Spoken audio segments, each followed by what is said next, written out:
is the first official event in the campaign for the Republican nomination for president. Welcome to Cleveland, Ohio. It is debate night. I'm Bill Hemmer. And I'm Martha McCallum. It all starts here. We are ready. The candidates are ready. We're live at the Quicken Loans Arena, where we've partnered with Facebook to bring you, the voter, into today's debate. So you will hear from all 17 candidates tonight, and you'll meet 7 of them right now. Starting with 3-time governor in the state of Texas, Rick Perry. Also 2-time senator from Pennsylvania, Rick Santorum. Two-time governor in the state of Louisiana, acting governor, Bobby Jindal. Businesswoman and former CEO of Hewlett-Packard, Carly Fiorina. The senior senator from South Carolina, Lindsey Graham. Former 3-term governor of New York, George Pataki.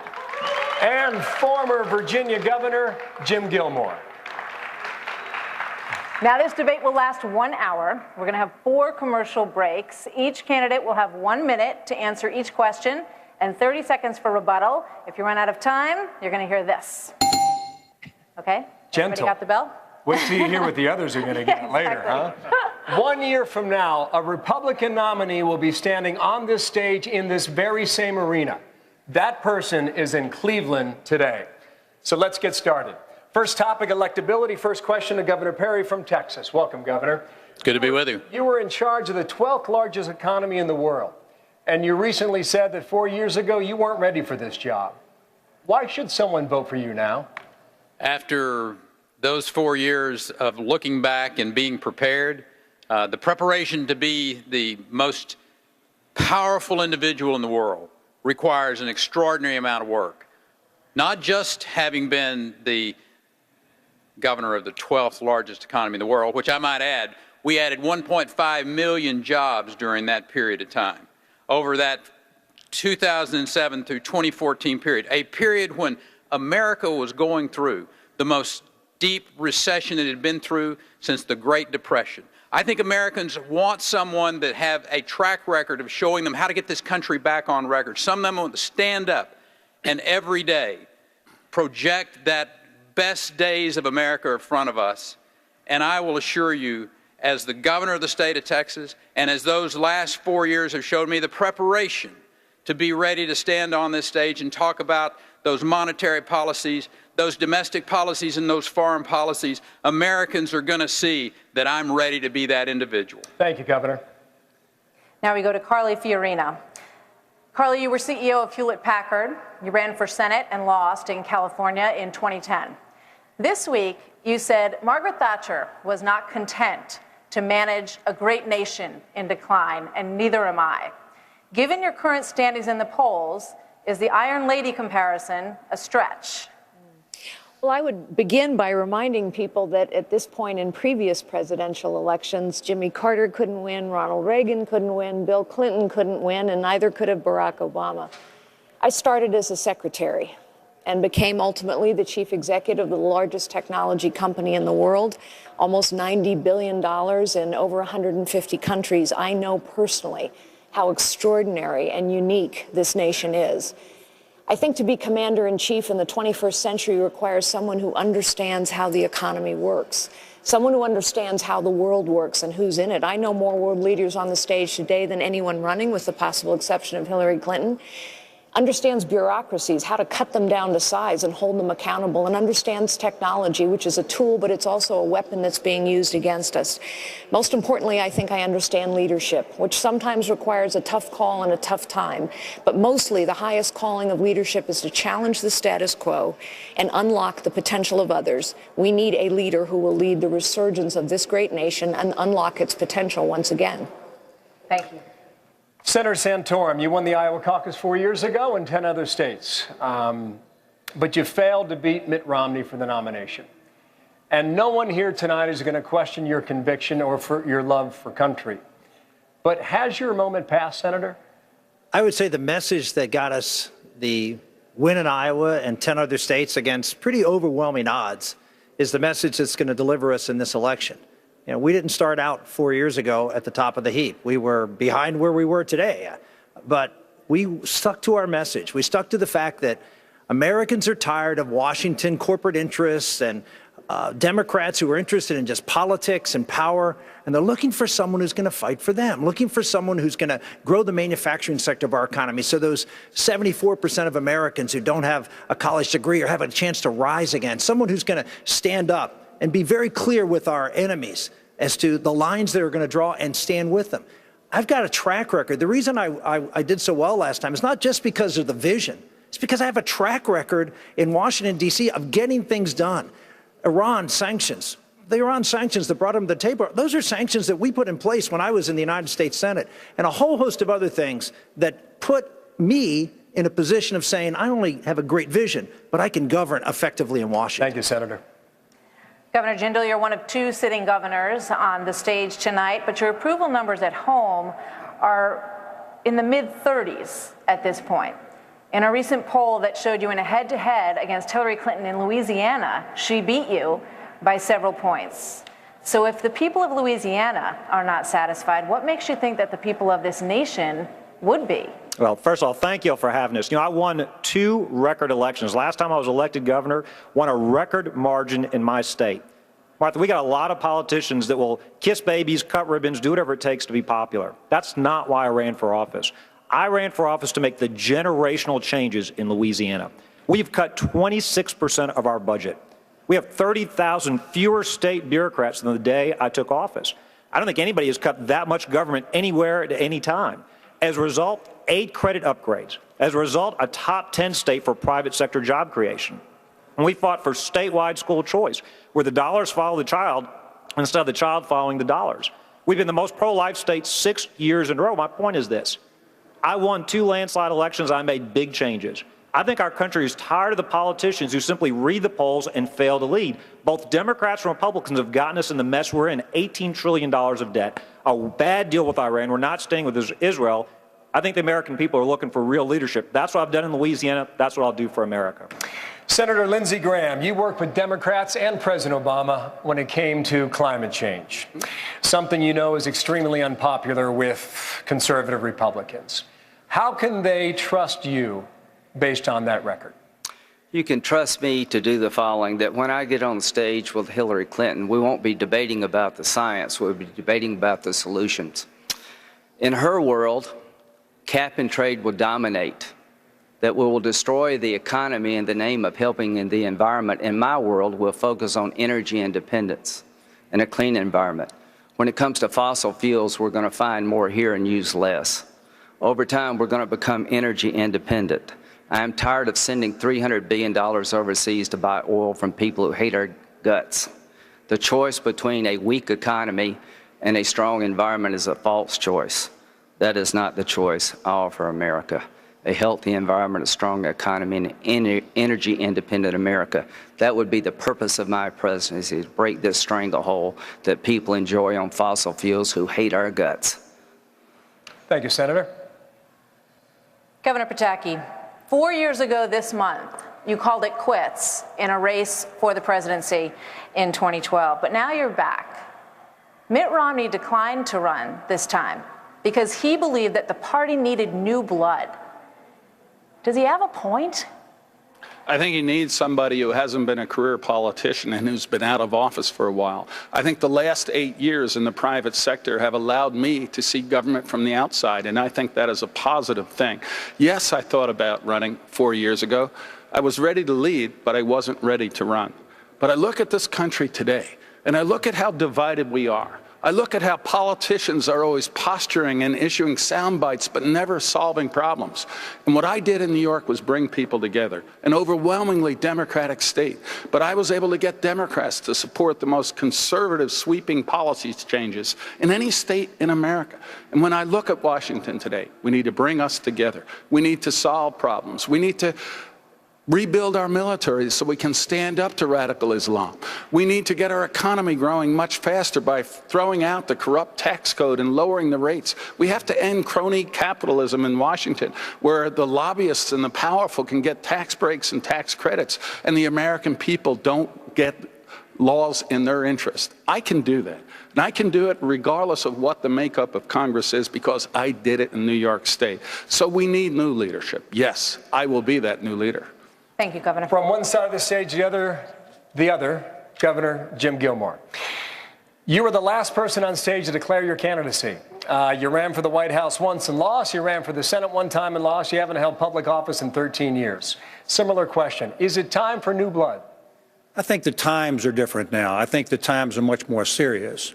Because of the Obama-Clinton policies, the United States is moving further and further into a decline. I want to reverse that decline. That's why I've entered this race. And I think I have the experience to do it. Former elected prosecutor, attorney general, governor. I was elected to all of those offices. A person who, in fact, has a long experience in foreign policy issues, which is different from many of the other governors who are and prospective governors who are running. I was an Army intelligence agent and a veteran during the Cold War assigned to West Germany. I was the chairman of the National Commission on Homeland Security and Terrorism for the United States for 5 years. I was a person who has dealt extensively with these Homeland Security issues. I was the governor during the 9/11 attack. I understand both of these issues, how to build the economy, and doing that as a governor who built jobs and cut taxes, and also a governor who understands foreign policy issues, and that's why I entered this race. Thank you, Governor. All right, everybody, now to the elephant that is not in the room tonight, Donald Trump.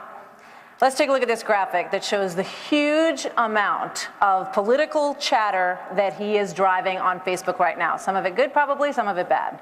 But he is dominating this conversation. Governor Perry, you two have been going at it. But given the large disparity in your poll numbers, he seems to be getting the better of you. Well, when you look at the celebrity of Donald Trump, then I think that says a lot about it. One thing I like to remind people is back in 2007, Rudy Giuliani was leading the polls for almost a year. I'll suggest a part of that was his celebrity. Fred Thompson was the other one, a man who had spent a lot of time on that screen. I've had my issues with Donald Trump. I talked about Donald Trump from the standpoint of being an individual who was using his celebrity rather than his conservatism. How can you run for the Republican nomination and be for single-payer health care? I mean, I ask that with all due respect, and nobody on either one of these stages has done more than I've done and the people of the state of Texas to deal with securing that border. We sent our Texas Ranger recon teams. We sent our Parks and Wildlife wardens. I deployed the National Guard. After I stood on the ramp in Dallas, Texas, and looked the President of the United States in the eye and said, Mr. President, if you won't secure the border, Texas will. And that's exactly what we did. We need a president that doesn't just talk a game, but a president that's got real results. All right, I want to ask that same question because it's true really of all of you on this stage that, like it or not, Donald Trump there's a huge disparity between the poll numbers that you have and the poll numbers that he has. Given also the fact that Rudy Giuliani said he thought that there may be some Reagan qualities to Donald Trump. So Carly Fiorina, is he getting the better of you? Well, I don't know. I didn't get a phone call from Bill Clinton before I jumped in the race. Did any of you get a phone call from Bill Clinton? I didn't. Maybe it's because I hadn't given money to the foundation or donated to his wife's Senate campaign. Here's the thing that I would ask Donald Trump in all seriousness. He is the party's front runner right now, and good for him. I think he's tapped into an anger that people feel. They're sick of politics as usual.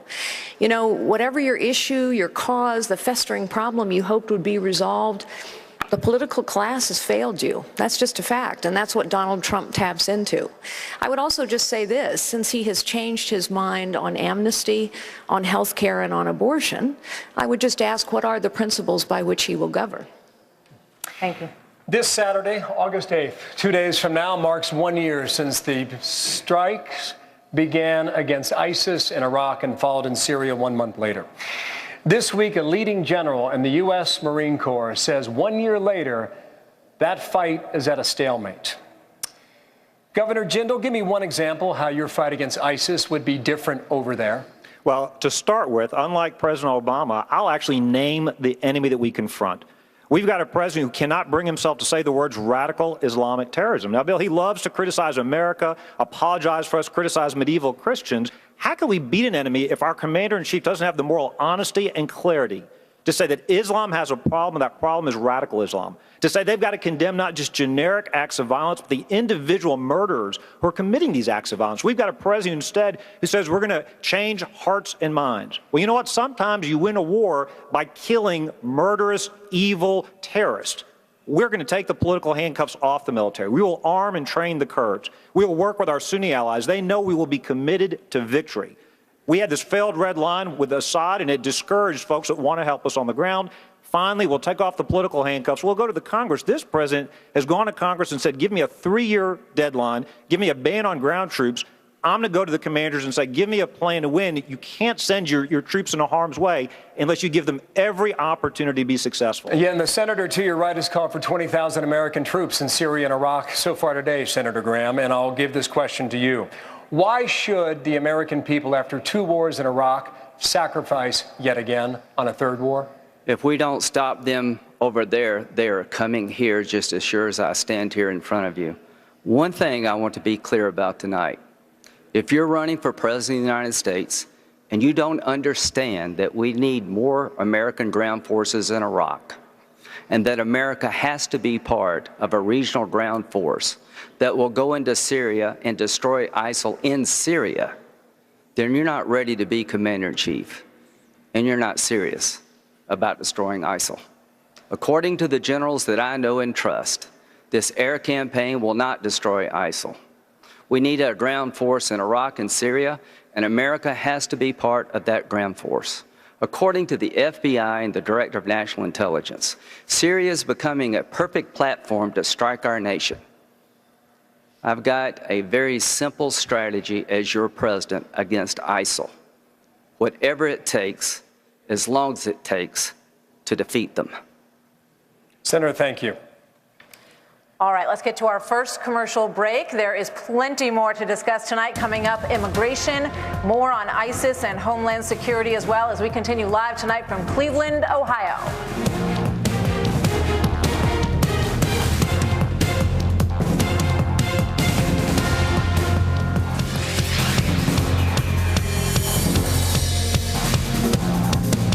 It is debate night, and welcome back to Cleveland, Ohio. Let's get back to the questions right now with Martha. All right, let's talk about ISIS and the threat to the homeland that we have seen growing in recent months.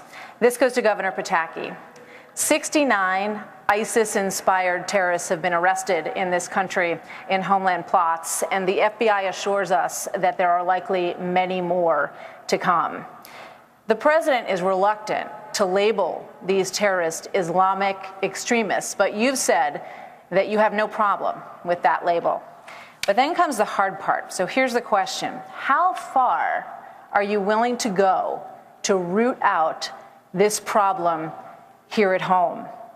Would you put mosques, for example, potentially under surveillance? And keep in mind that conservatives are increasingly concerned in this country with religious liberty. Martha, religious liberty doesn't include encouraging a fellow American to engage in violent jihad and kill an American here. That is not protected free speech. That is not protected religious belief. That is like shouting fire in a crowded theater, and that is illegal. And I would do everything in our power not just to go after those who are here, who we know who are here, before they can radicalize other Americans to carry out attacks. And it's not just the ones they've arrested. Think back to Garland, Texas. But for that Texas police officer, we could have had a mass murder. We have to shut down their internet capability. We have to shut down whether or not they're in prisons preaching or in mosques preaching. No radical Islam that is allowed to engage in encouraging violence against Americans, that is not protected speech. But let me just add one thing about ISIS over there. We have got to destroy their training camps and recruiting centers. I was governor of New York on September 11th. I know that we are at greater risk today than at any time since then of another attack. We have got to destroy their training camps over there before they can attack us here. I don't agree that we're going to occupy and spend another decade or $1 trillion. What we need to do is destroy their ability to attack us here, over there, and then get out. You know, I have 2 sons, both served. One is a Marine officer in Iraq, one is an Army officer in Afghanistan. I do not want to see one parent or loved one worrying about getting a call in the middle of the night. I would not place one American life at risk unless it was absolutely necessary. But to destroy ISIS, it is necessary. All right, this question to Carly Fiorina. The FBI Director Comey says that terrorists can thrive here at home because they go dark and they recruit behind the cyber walls that are built by American companies like Google and Apple. Comey says this is a big problem. But Rand Paul says that the government forcing these companies to bring down those walls would be a big privacy issue and a dangerous way to go on this. You've been a tech leader in this country. Which side are you on? Well, let me say first that it is disturbing that every time one of these homegrown terrorist attacks occurs, and as your question points out, they are occurring with far too great frequency, it turns out we had warning signals. It turns out we knew something was wrong. It turns out some dot wasn't connected. And so the first thing we have to do is make sure that everyone and every responsible agency is attuned to all of these possibilities and symptoms. We even had warnings about the Boston Marathon bombers, and yet the dots weren't connected. So we need to get on a different mindset. Secondly, I certainly support that we need to tear down cyber walls, not on a mass basis, but on a targeted basis. But let me just say that we also need to tear down the cyber walls that China is erecting, that Russia is erecting. We need to be very well aware of the fact that China and Russia are using technology to attack us, just as ISIS is using technology to recruit those who would murder American citizens. I do not believe that we need to wholesale destroy every American citizen's privacy in order to go after those that we know are suspect or are already a problem. But yes, there is more collaboration required between private sector companies and the public sector. And specifically, we know that we could have detected and repelled some of these cyber attacks if that collaboration had been permitted. A law has been sitting, languishing, sadly, on Capitol Hill and has not yet been passed, and it would help. So would you tonight call for Google and Apple to cooperate in these investigations and let the FBI in where they need to go? I absolutely would call on them to collaborate and cooperate, yes. Thank you. Excuse me, Martha. I have not heard the bell just yet, so you're all very well behaved so far. Governor Gilmore, 30 seconds. Well, yes, indeed. I chaired the National Commission on Homeland Security for the United States. We warned about the 9/11 attack before the 9/11 attack occurred. I was the governor during the 9/11 attack when the Pentagon was struck.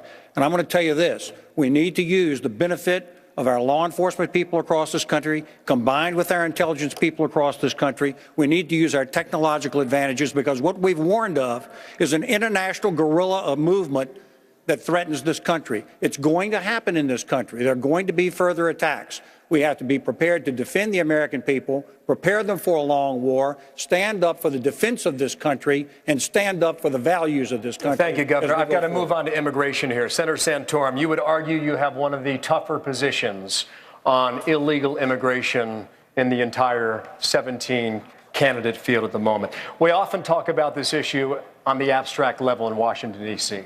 But you know how it's being talked about in states like Iowa and New Hampshire among illegals in our country today, 11 million plus. And some are asking, what would you say to a child born and raised in America who could see their family broken apart by your policy?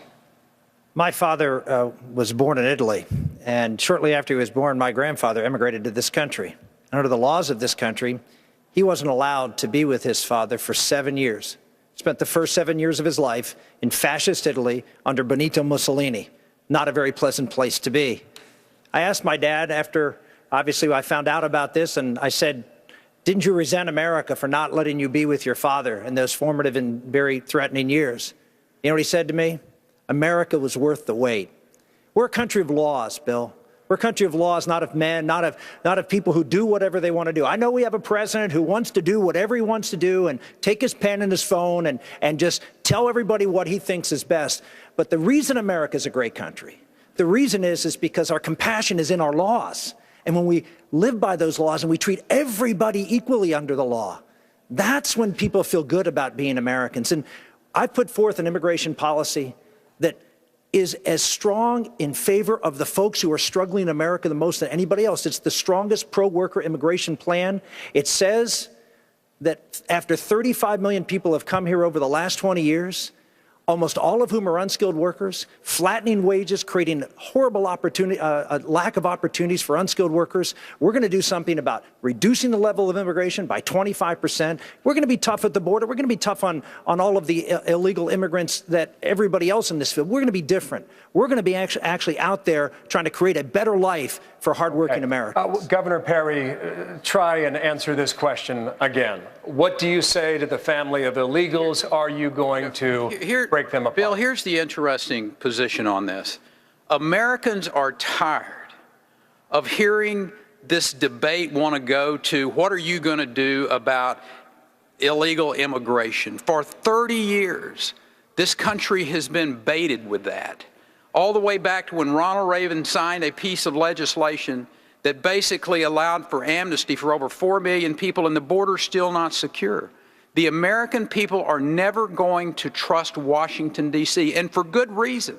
We hear all this discussion about, well, I would do this or I would do that, when the fact is the border is still porous. Until we have a president of the United States that gets up every day and goes to the Oval Office with the intent purpose of securing that border. And there's not anybody on either one of these stages that has the experience of dealing with this as I have for over 14 years with that 1,200-mile border. We have to put the personnel on that border in the right places. You have to put the strategic fencing in place. And you have to have aviation assets that fly all the way from Tijuana to El Paso to Brownsville, Texas, 1,933 miles, looking down 24/7 with the technology to be able to identify what individuals are doing and ID when they are in obviously illegal activities or suspicious activities, and quick response teams that come at that particular point in time. Then Americans will believe that Washington is up to a conversation to deal with the millions of people that are here illegally, but not until, if you elect me President of the United States, I will secure that southern border. Governor, thank you. On that note, next, the candidates take on the future of the U.S. economy when we come back after this quick break.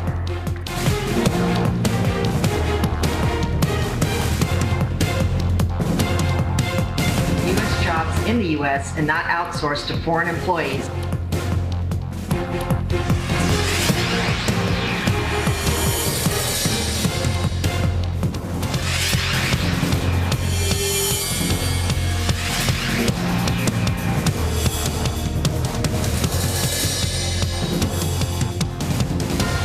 Welcome back, everybody. It is the bottom of the hour, and we are back live from Cleveland's Quicken Loans Arena, kicking off the first 2016 Republican primary debate. It's starting right now. We're 30 minutes in. We're going to jump back into the topics and continue our discussion of national issues on the domestic level, the issue that is really number one on the minds of many voters. That's the economy and jobs.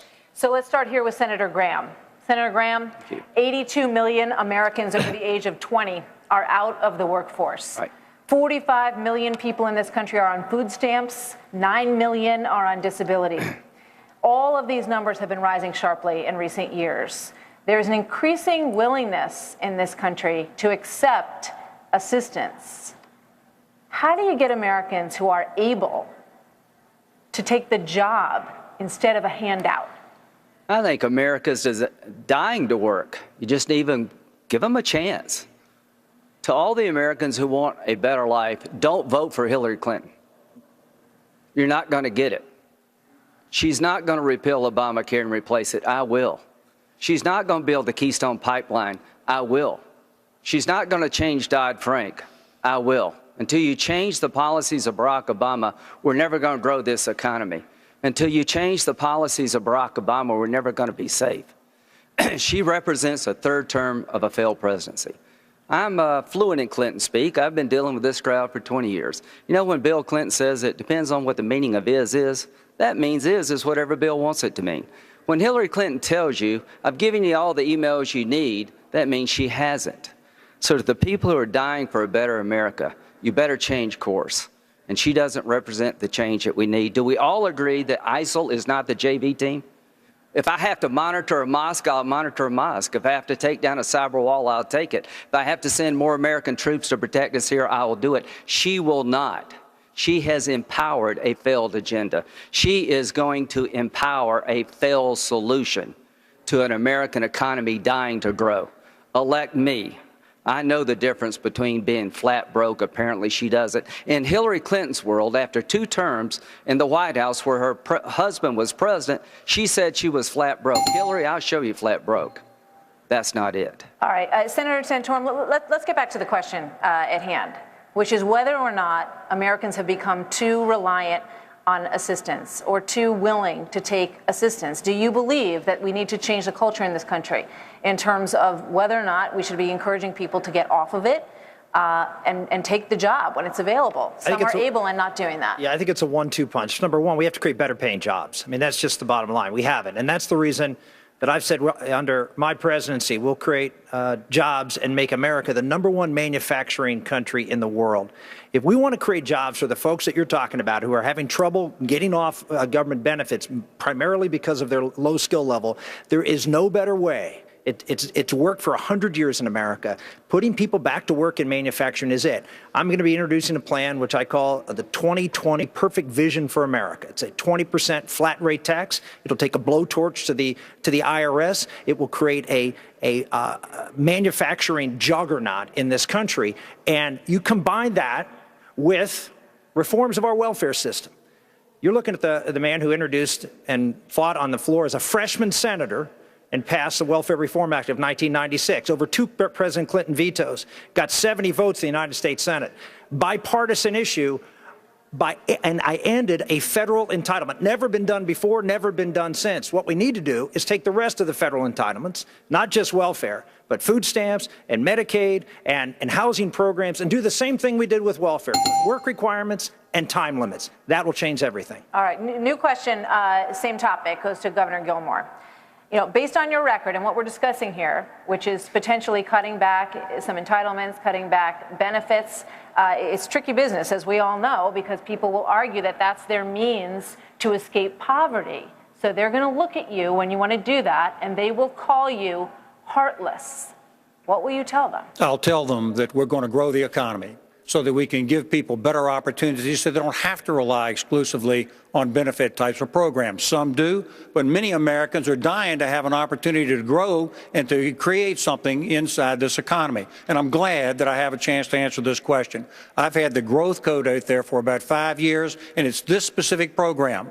We're going to do a tax cut for all Americans. We're going to have a 3-bracket tax code, 10, 15, and 25%. We're going to combine all commercial activity and business into one place in the tax code and charge it 15%, which is going to suddenly make us competitive with the rest of the world, and we're going to eliminate the death tax. With a couple of additional tweaks, we know what this will do. It will cause the economy to grow, to explode, to create more jobs. And first of all, we've got to recognize that there is a problem that Barack Obama and Hillary Clinton have caused. And that problem is too big regulations like the EPA, too much new taxes on business that we have seen, and Obamacare. These are drags on the economy. It's a deliberate drag. I propose to reverse that and get this economy moving again.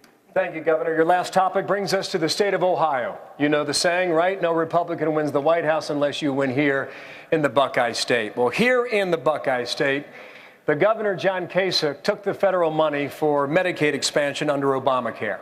And Governor Jindal in Louisiana, you passed on those tax dollars. Why do you think Governor Kasich got it wrong here? Well, this goes to the question you were just asking. Look, under President Obama and Secretary Clinton, they're working hard to change the American dream into the European nightmare. They do celebrate more dependence on the government. Give Bernie Sanders credit. At least he's honest enough to call himself a socialist. Barack Obama, Hillary Clinton, they're no better. If we were to expand Medicaid, for every uninsured person we would cover in Louisiana, we'd kick more than one person out of private insurance or remove their opportunity to get private insurance. We're going to have too many people in the cart rather than pulling the cart. This isn't free money. I know some people like to say, well, this is free money. We pay federal taxes. We are borrowing money from China today. Yesterday, the president stunningly admitted this. He said we don't have leverage with China to get a better deal on Iran because we need them to lend us money to continue operating our government. The president of the United States admitting that he's weakening our government's position, our foreign policy standing, because he can't control spending in D.C. There is a better way to provide health care. The Oregon study showed this. Simply expanding Medicaid does not improve health care outcomes. In Louisiana, instead, we're helping people getting better paying jobs so they can provide for their own health. So Governor Kasich was wrong, just to be clear. Correct? I don't think anybody should be expanding Medicaid. I think it's a mistake to create new and more expensive entitlement programs when we can't afford the ones we've got today. We've got to stop this culture of government dependence. I didn't hear an answer regarding Governor Kasich, but for now I'll go to Governor Pataki. Yes or no? I'll say this. I don't think anybody should expand Medicaid. I think it was a mistake to expand Medicaid everywhere in Ohio and across the country. Governor Pataki, three-term governor of New York. Is he right? Governor Jindal? I think he is right. I don't think you expand entitlements when so many people are dependent on government and when the money the federal government is offering is going to be taken away from you after just a couple of years. But getting back to Martha's question about how we end dependency, do we have to have a cultural change? The answer is no. And I know this because when I ran for governor of New York, 1 in 11 of every man, woman, and child in the state of New York was on welfare. On welfare. Think about that. And people said you can't win, you can't change the culture. But I knew that good people who wanted to be a part of the American dream had become trapped in dependency because the federal government and the state government had made it in their economic interest not to take a job because the benefits if they didn't work were better. I changed that. We put in place mandatory workfare, but we allowed people to keep health care. We put in place child care support. Would you have expanded Obamacare in the state of New York had you been governor at that time? No, it should be repealed. And by the way, when I left, there were over 1 million fewer people on welfare in New York State than when I took office. Okay. Replacing dependency with opportunity. Thank you, Governor Pataki. In a moment here, we'll talk to the candidates about an issue today on Planned Parenthood and also the U.S. Supreme Court. That's all next here in Cleveland.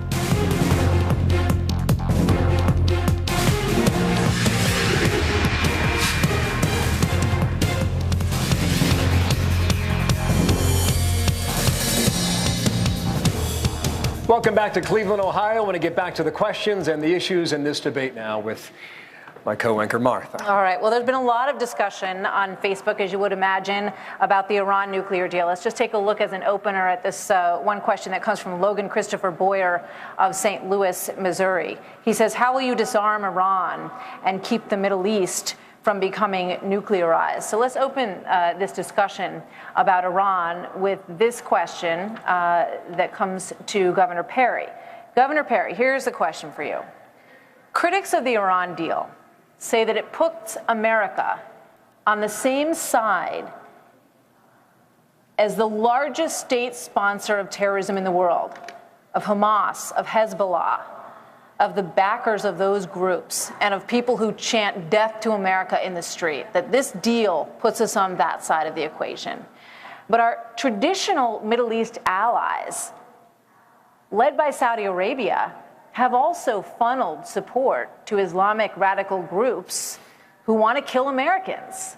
So which side do you believe we should be on? We need to be on the side that keeps Iran from getting a nuclear weapon. That's the side we need to be on, and that's the side of the bulk of the Middle East. And we need to have some coalitions in that part of the world to go after ISIS, but we also need to send a clear message. And hopefully, you know, Senator Graham, I know where he's going to be on this, but we use Congress, and we use Congress to cut this funding.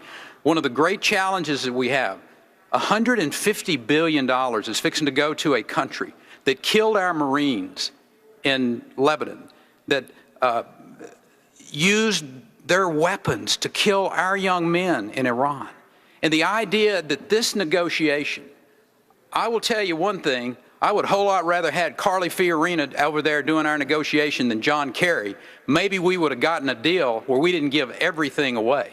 But the issue for us is to have a Congress that stands up and says not only no, but hell no to this money going to a regime that is going to use it for terror. Susan Rice has said that, and we need to stand up and strongly and clearly tell the Ayatollah that whoever the next president of the United States is going to be, and I'll promise you, if it's me, the first thing that I will do is tear up that agreement with Iran. All right. I want to go to Carly Fiorina on this, but I want to ask you some of what I just asked to Governor Perry. The issue is that the allies that we are with sometimes have groups within them that funnel money to terrorists as well. This is a complicated situation. Are you okay with us being on their side? Yep, sometimes it's a complicated situation, but some things are black and white. On day one in the Oval Office, I would make 2 phone calls. The first one would be to my good friend Bibi Netanyahu to reassure him we will stand with the State of Israel. The second will be to the Supreme Leader of Iran. He might not take my phone call, but he would get the message. And the message is this: until you open every nuclear and every military facility to full, open, anytime, anywhere, for real inspections, we are going to make it as difficult as possible for you to move money around the global financial system. I hope Congress says no to this deal, but realistically, even if they do, the money is flowing. China and Russia have never been on our side of the table. The Europeans have moved on. We have to stop the money flow. And by the way, as important as those 2 phone calls are, they are also very important because they say this: America is back in the leadership business. And when America does not lead, the world is a dangerous and a tragic place. This is a bad deal. Obama broke every rule of negotiation. Yes, our allies are not perfect, but Iran is at the heart of most of the evil that is going on in the Middle East through their proxies. Very, very briefly, would you help our allies in that region to get nuclear weapons if Iran has them? Let me tell you what I would do immediately. Day 2 in the Oval Office, I would hold a Camp David summit with our Arab allies, not to talk them into this lousy deal with Iran, but to say to them, what is it that you need to defeat ISIL? You know, Obama has presented the American people with a false choice every time. It's what I've done or not done, or it's war. It is a false choice. King Abdullah of Jordan, a man I've known for a long time, has been asking for bombs and materiel. We have not provided them. He has gone to China. The Kurds have been asking us to arm them for 3 years. We haven't done so. The Egyptians have asked us to share intelligence. We're not doing it. We have Arab allies. They are not perfect. I know every one. But they need to see leadership, support, and resolve from the United States of America, and we can help them defeat ISIS. Next question on the U.S. Supreme Court. It's been 42 years, Senator Santorum, since Roe versus Wade, and many consider in this country to be a case of settled law. Recently, the U.S. Supreme Court ruled on same-sex marriage. Is that now settled law in America today? It is not any more than Dred Scott was settled law to Abraham Lincoln, who in his first inaugural address said, it won't stand. And they went ahead and passed laws in direct contravention to a rogue Supreme Court. This is a rogue Supreme Court decision. Just like Justice Roberts said, there is no constitutional basis for the Supreme Court's decision. And I know something about this. One of the times the Supreme Court spoke that I thought they were acting outside of their authority was in a partial birth abortion case. You know, these Planned Parenthood tapes, what they're showing are partial birth abortions. Abortions being done where the baby's being delivered first to preserve those organs, and then they crush the skull. Well, the Supreme Court found a bill that I was the author of unconstitutional. What did I do? I didn't stop. I didn't say, oh, well, we lost. It's the law of the land. We worked together, the House and Senate, under my leadership, and we passed a bill, and we said, Supreme Court, you're wrong. We're a co-equal branch of the government. We have every right to be able to stand up and say what is constitutional. We passed a bill, bipartisan support, and the Supreme Court, they sided with us. Sometimes it just takes someone to lead and stand up to the court. All right, Senator, thank you. To Governor Gilmore, for years, presidential candidates have not said they would have a litmus test for justices nominated to the Supreme Court. Recently, Hillary Clinton broke that precedent. She said she would apply that on the case of Citizens United, which deals with campaign finance laws in America today. Is it time for conservatives to impose a litmus test on abortion? Well, as you know, I'm a former elected prosecutor, a former elected attorney general, trained at the University of Virginia in constitutional law. And I don't believe in litmus tests except this. I believe we should be appointing Supreme Court justices who will follow the law and not try to make the law. Now, the challenge we're seeing today is that the Supreme Court is being converted into some type of political body. They have to have some legal basis and precedence for being able to follow the law instead of making the law up. And my goal, as in appointing Supreme Court justices, would be to appoint justices who would follow the law. Bill, I want to say one more thing about no litmus test. Not on that, no. But let me say one more thing. I want to, before my time runs out, I want to get back to this issue of ISIS versus Iran. It is Iran that's the expansionist power. ISIL is trying to create themselves into a new state. Our job has to be to recognize the conflict between the two. I have proposed there be a Middle East NATO, so that we can combine our allies there to stand up to Iranian expansion and at the same time join together to begin to stop in this ISIL thing before it becomes an actual state. Thank you, Governor. All right, with that, we are going to take a quick break. We'll be right back with much more from Cleveland. Stay with us.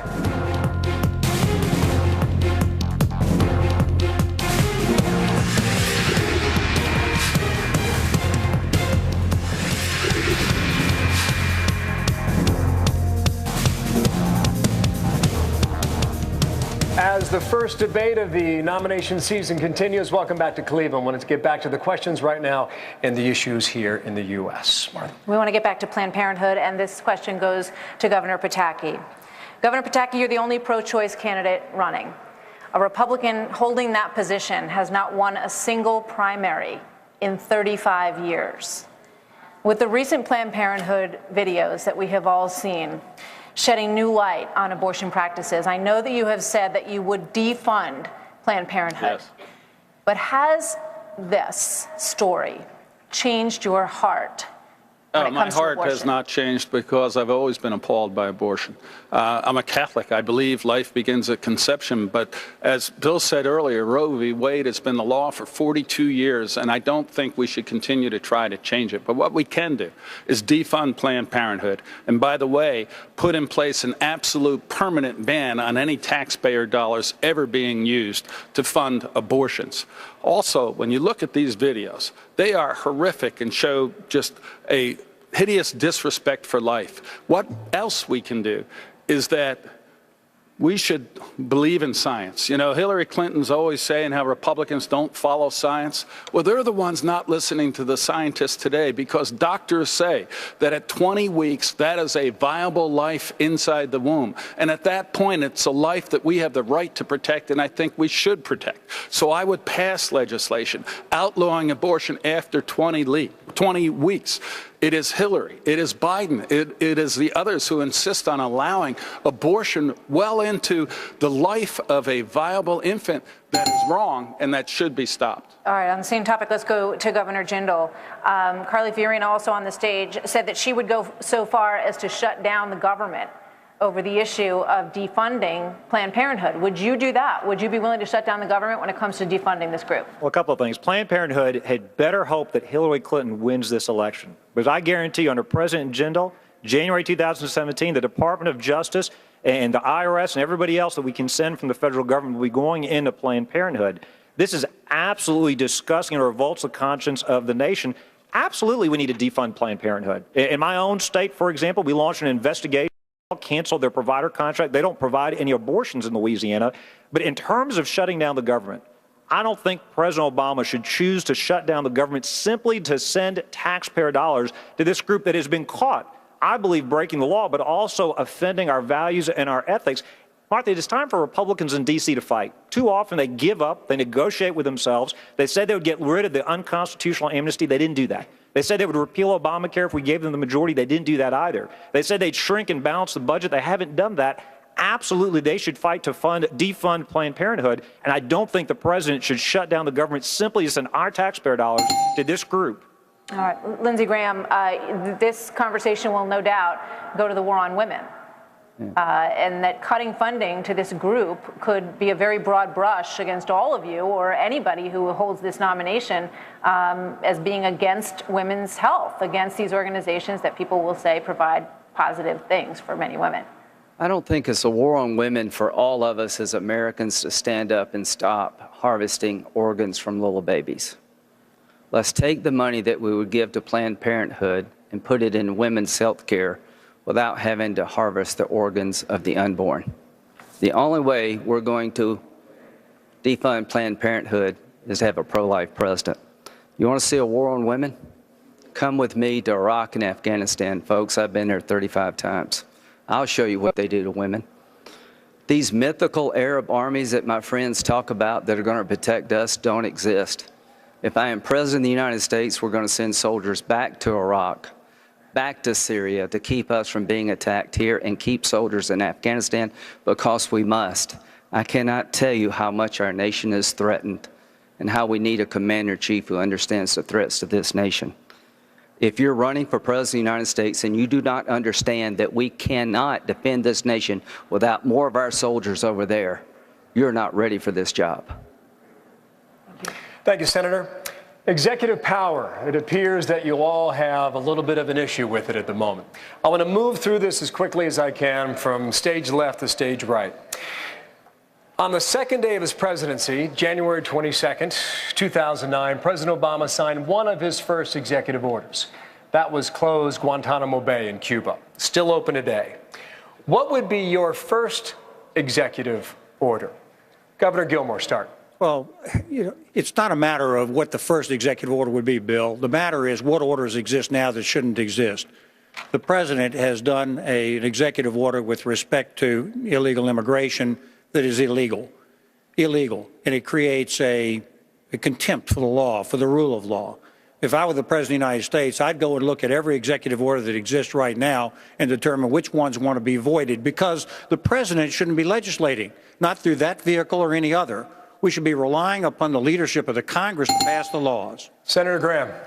Change the Mexico City policy, not take one dime of taxpayer money to fund abortion organizations overseas, and restore the NSA that's been gutted. We're going dark when it comes to detecting the next attack. We have gutted our ability to detect the next attack, and I would not stand for that as President of the United States. I'd take the fight to these guys, whatever it took, as long as it took. Governor Jindal, your first executive order would be the White House would be what? To repeal these unconstitutional legal orders, whether it's amnesty or whether it's this president going around the Congress, whether it's an Obamacare, to restore the rule of law. I'd also go after these sanctuary cities, do everything we can to make sure that we are actually prosecuting and cutting off funding for cities that are harboring illegal aliens. And then finally, making sure the IRS is not going after conservative or religious groups. I would sign an executive order protecting religious liberty, our First Amendment rights, so Christian business owners and individuals don't face discrimination for having a traditional view of marriage. Governor Perry. It's going to be a pretty busy day, but that Iran negotiation is going to be torn up on day one, and we're going to start the process of securing that border. And I'm also going to take a bottle of whiteout with me to get started on all those executive orders that Mr. Obama has put his name to. That will be a long day. It will be a long Senator day. Santorum? Just ditto that. We're going to suspend, I've said this for 4 years, we're going to suspend and repeal every executive order, every regulation that cost American jobs and is impacting our freedom. And second, the First Amendment Defense Act, which is protecting religious liberty. If it's not passed by then, which I suspect it won't because the president will veto it, I will institute an executive order to make sure the people of faith are not being harassed and persecuted by the federal government for standing up for their religious beliefs. First order, Carly Fiorina. I agree with my colleagues. We need to begin by undoing, I would begin by undoing a whole set of things that President Obama has done, whether it's illegal amnesty or this latest round of EPA regulations. But let me go back to something that's very important. We have been debating right here the core difference between conservatism and progressivism. Conservatives, I am a conservative because I believe no one of us is any better than any other one of us. Every one of us is gifted by God, whether it is those poor babies being picked over or it's someone whose life is tangled up in a web of dependence. Progressives don't believe that. They believe some are smarter than others, some are better than others, so some are going to need to take care of others. That is the fight we have to have, and we have to undo a whole set of things that President Obama has done that get at the heart of his disrespect and disregard for too many Americans. Governor Pataki. Bill, I defeated Mario Cuomo. And the first day in office, my first executive order, I revoked every one of the executive orders that he had enacted over the prior 12 years. I would do that to Barack Obama's executive orders. But I'd sign a second one, as I did in New York as well, having a hard hiring freeze on adding new employees except for the military or defense-related positions. I signed that executive order. When I left, the workforce in New York State had been reduced by over 15%. We can do that in Washington. I will do that in Washington. Thank you all. Moving on to the next question. President Obama promised hope and change for the country, yet 60% of Americans are not satisfied with the shape that the country is in right now. Many think that America has lost its can-do spirit and that is not the nation that it once was. Ronald Reagan was confronted with a similar atmosphere, and he said that it could be morning in America again. JFK said it was a new frontier. FDR said that we had nothing to fear but fear itself. On this level, Carly Fiorina, can you inspire this nation? This is a great nation. It is a unique nation in all of human history and on the face of the planet, because here our founders believed that everyone has a right to to fulfill their potential, and that right, they called it life, liberty, the pursuit of happiness, comes from God and cannot be taken away by government. We have arrived at a point in our nation's history where the potential of this nation and too many Americans is being crushed by the weight, the power, the cost, the complexity, the ineptitude, the corruption of the federal government. And only someone who will challenge the status quo of Washington, D.C. can lead the resurgence of this great nation. I will do that. We're talking about tapping into historic levels of leadership and lifting the nation in this kind of way that we're discussing. So, Senator Santorum, how would you do it?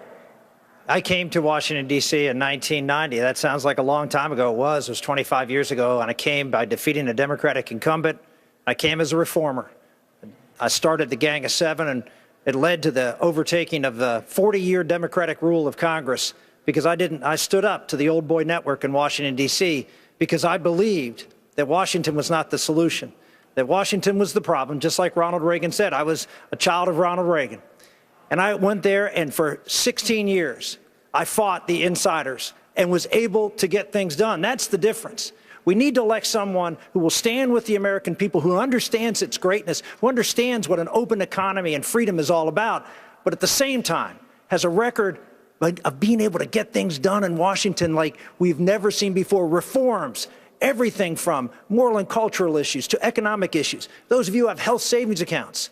Health savings accounts was something that we introduced. It's a private sector solution that believes in freedom, not Obamacare, that believes in government control. Those are the things we brought, and we were able to get things done. If you want someone who's not going to divide Washington but gets things done, then you should make me your president.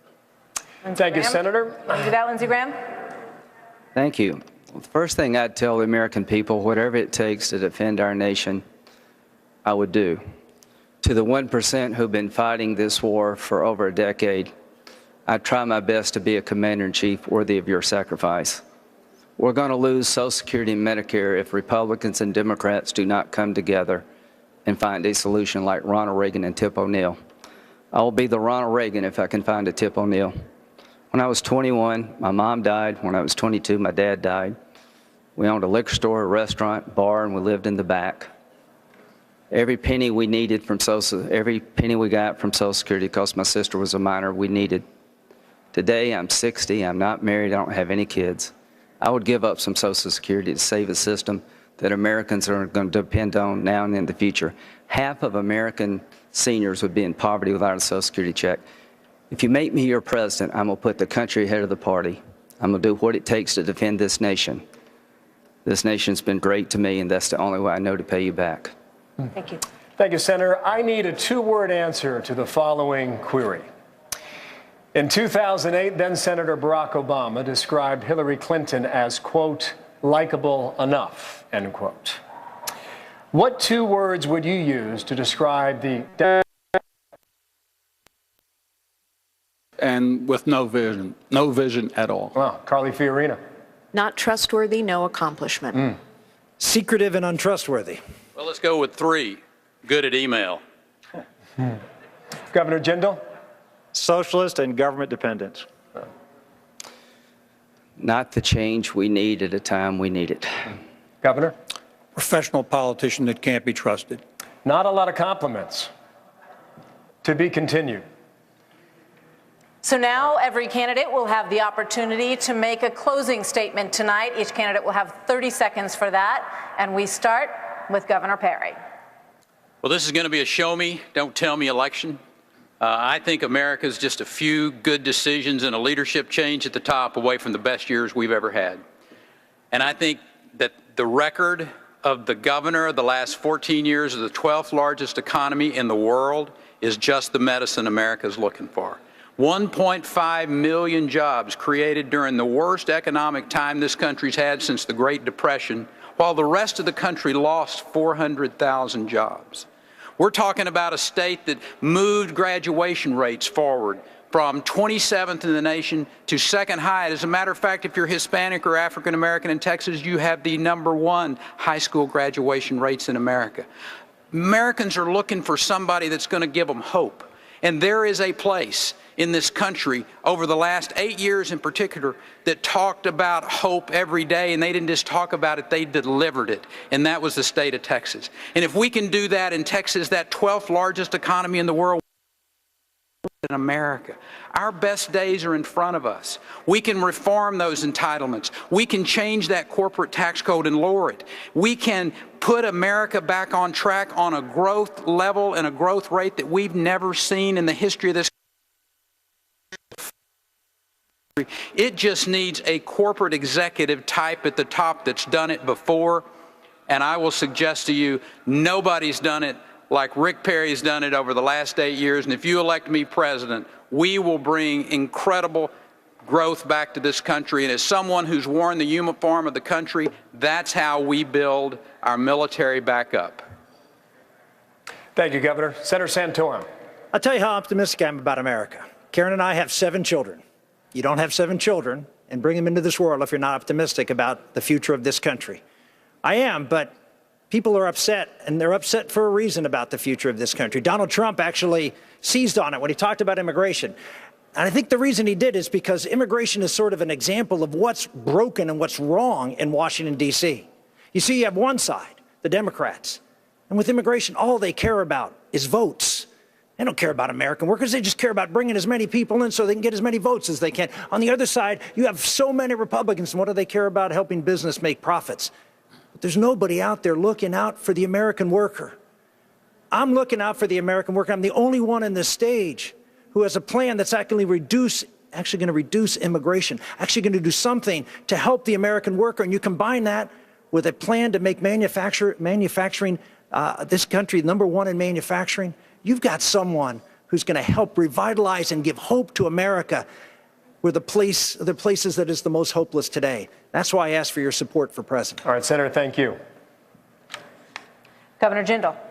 You know, we've got a lot of great talkers running for president. We've already got a great talker in the White House. We cannot afford 4 more years of on-the-job training. We need a doer, not a talker. We also need a nominee, a candidate who will endorse our own principles. Jeb Bush says we got to be willing to lose the primary in order to win the general. Let me translate that for you. That's the establishment telling us to hide our conservative principles to get the left and the media to like us. That never works. If we do that again, we will lose again. We will deserve to lose again. One principle, for example, we've got to embrace is on immigration. We must insist on assimilation. Immigration without assimilation is an invasion. We need to tell folks who want to come here, they need to come here legally. They need to learn English, adopt our values, roll up their sleeves, and get to work. I'm tired of the hyphenated Americans and the division. I've got the backbone, I've got the bandwidth, I've got the experience to get us through this. I'm asking folks not just to join my campaign, but join a cause. It is time to believe in America again. Thank you, Governor. Carly Fiorina, closing statement. Hillary Clinton lies about Benghazi. She lies about emails. She is still defending Planned Parenthood, and she is still her party's front runner. 2016 is going to be a fight between conservatism and a Democrat Party that is undermining the very character of this nation. We need a nominee who is going to throw every punch, not pull punches, and someone who cannot stumble before he even gets into the ring. I am not a member of the political class. I am a conservative. I can win this job. I can do this job. I need your help. I need your support.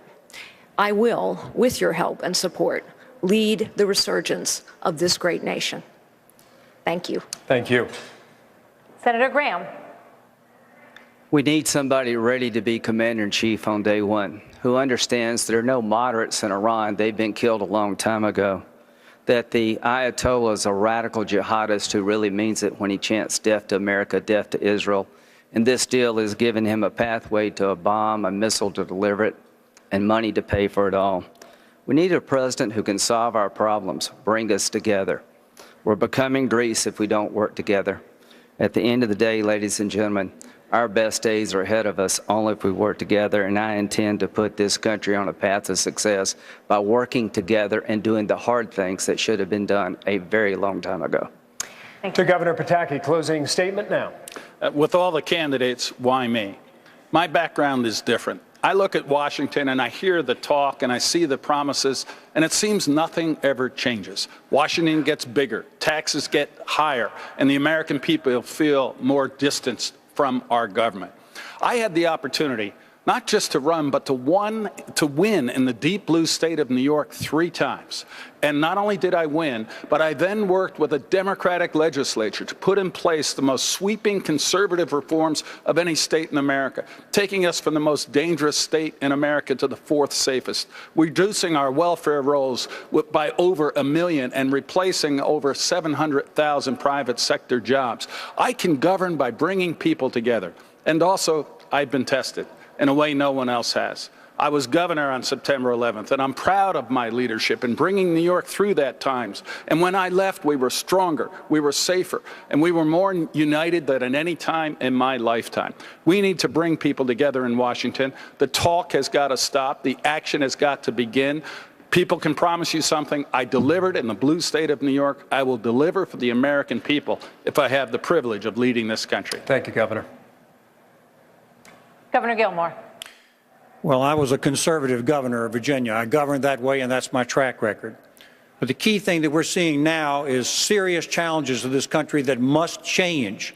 The direction of this nation must change. And that's why I've offered a specific program to the people of America tonight to address the fundamental problem of getting our country growing again, getting our economy growing, wages up, opportunities for people. And second, the international crisis we are facing is most dreadful and most dangerous.